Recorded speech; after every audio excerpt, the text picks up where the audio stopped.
I spent a great deal of time researching if paying off your mortgage early was actually better than investing, and I was shocked at the result. I published a video back in October of 2023 where we examined investing versus paying off a mortgage at the current mortgage rate at the time, which was 7.1%. And while the mortgage interest rates are coming down from that high of 7%, there was a great comment that popped up on that video. And here it is. What about those who have a 3% mortgage rate? You got your mortgage well before recently. You've been holding on to it. Does it make more sense to pay off your mortgage with a 3% versus investing? What a great point, because obviously a 7% mortgage rate is going to tip the scales toward paying off your mortgage early versus investing. What if we re-examine that with a 3%? And that's what this video is all about. Just to remind everybody on the past really quick, here's what we looked at. We looked at a $300,000 mortgage at 7.18% interest. Now, we have an extra $200 in our monthly budget, and in one scenario, we decided to put that extra $200 towards the mortgage every single month. This means we'd save $121,618.96 in mortgage interest over the length of the loan, and we get to pay off the house 7 years early.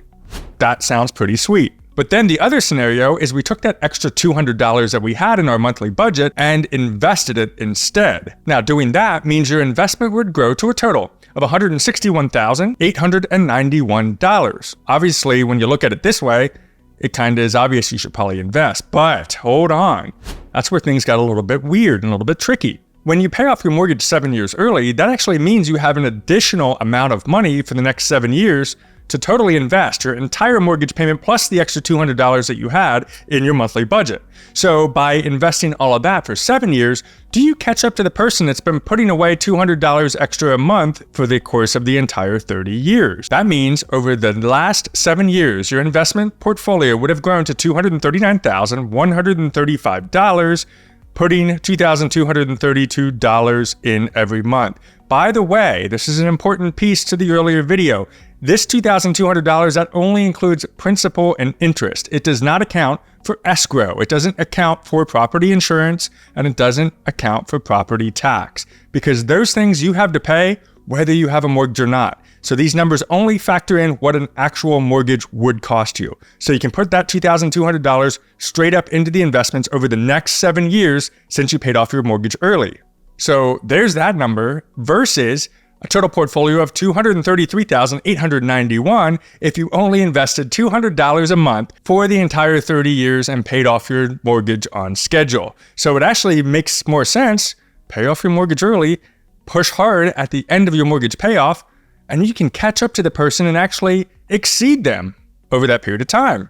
But to the point of the great comment, what if your mortgage rate is only 3% versus the 7% that we examined in the prior video? Well, let's take a look. At 3%, your total interest will be obviously a little bit less, at a total of $155,332.36 over the course of the loan. But by paying an extra $200 a month toward your mortgage, it'll save you $32,427 in interest, and you still get to pay off your mortgage 7 years early. You can see right here the scheduled payment, $1,264, extra payment $200, meaning your total payment without insurance or tax is $1,464.81. So here we go, side by side, paying off the mortgage early versus investing that extra $200 instead. In this case, you're going to follow the same scenario. We're going to pay off our mortgage 7 years early and then invest that total of $1,464, which was our mortgage payment with only a 3% interest rate, all into investments for the last 7 years. But here's how it actually shakes up.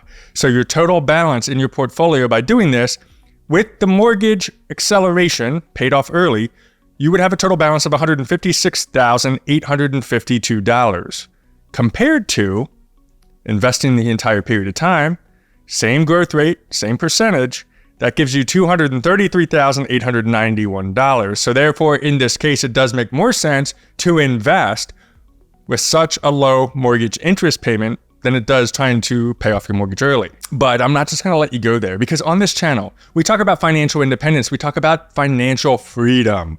That's a big word, and it's based on financial knowledge. So let me alert you to some very important things to think about in this particular scenario. And because you're still here, I want to thank you. drop a comment down below with your favorite type of personal finance content that you'd like to see here on this channel and what you want to see more of over this next year ahead. Be sure to hashtag it with hashtag freedom so that I can personally reply and thank you for your suggestion. Now, I can't give you personal, direct financial advice because I don't know your situation. But if you would ask me what would I do personally in this scenario, I would still pay off my mortgage early. I mean, you're probably right now like, okay, this guy's dumb. I'm unsubbing, I'm unliking, I'm disliking the video, and this guy can go straight to hell. But I want to ground myself into why I do these videos in the first place. And it's to bring a sense of financial freedom through financial education. But here's why I would pay off, if I was in this scenario, why I would pay off my mortgage instead of taking the extra cash and putting it into the investment straight away.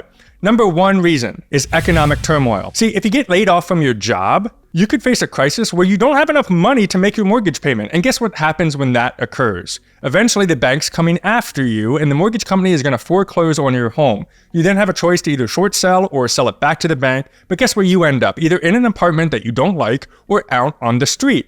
And I don't like that, because that's just not a good feeling. But you may say, well, hold on a second. If you're investing that whole period of time, if you get laid off, you could still make your mortgage payment because you can just live off the invested cash. And you do have a point, except for the fact of we're talking about economic turmoil, which means that what happens if you get laid off from your job and, oh, by the way, the stock market decides to be stupid and drop. I mean, this has happened before. Look at the great financial crisis of 2008. People got foreclosed on, but at the same time, the stock market also took a big crap. And now you kind of have a choice to make. Do you live off of what's left over and God forbid it drop 30, 40, 50%? What do you do? Do you put that money toward the mortgage, or are you in such dire straits that you're double screwed? Now you don't have any money in the investment and now you're getting foreclosed. And that's the number one reason why I would pay off my mortgage early if given more money in my monthly budget. Number two, and some of you are going to expect this, but the number two reason is I want the freedom to do whatever I want. Outside of the doom and gloom that we just talked about, having no debt means that you can do whatever the F you want to do. Your fun job becomes not so fun anymore? Screw it. Leave it. You could even take a pay cut because you own your life. You have so much control that you could say, you know what, screw it. I'm going to become a barista at Starbucks and live my best life. Are you in a toxic relationship? You have the freedom to say, it's not working out, without having this big financial crisis hanging over your head. Is there any scenario where I would not pay off my mortgage early? The answer to that is actually yes, believe it or not. But let me explain what that is. If you have a low interest payment and at the same time you do not plan to live in your home for more than 5 to 10 years from now. So if you're only planning to be in the home for like 4 more years and then you're going to move to a different area, a different state, or if you have that risk where your job might say, hey, we need to move you to another state or another country, and you need to be flexible to that, I wouldn't focus on paying off my mortgage. But if you're in your dream home right now and you don't have any risk of having to move anywhere and your job doesn't require that, and you're in a position, it's time to become absolutely free. And yes, it's going to feel like a marathon. It doesn't happen overnight. You got to keep chucking away at the mortgage. It feels like it's never going to end. And then that magic day comes and then you're going to be like, nah, it wasn't bad after all. And that's where you become financially free. Check out this video next, and we'll see you on the next video.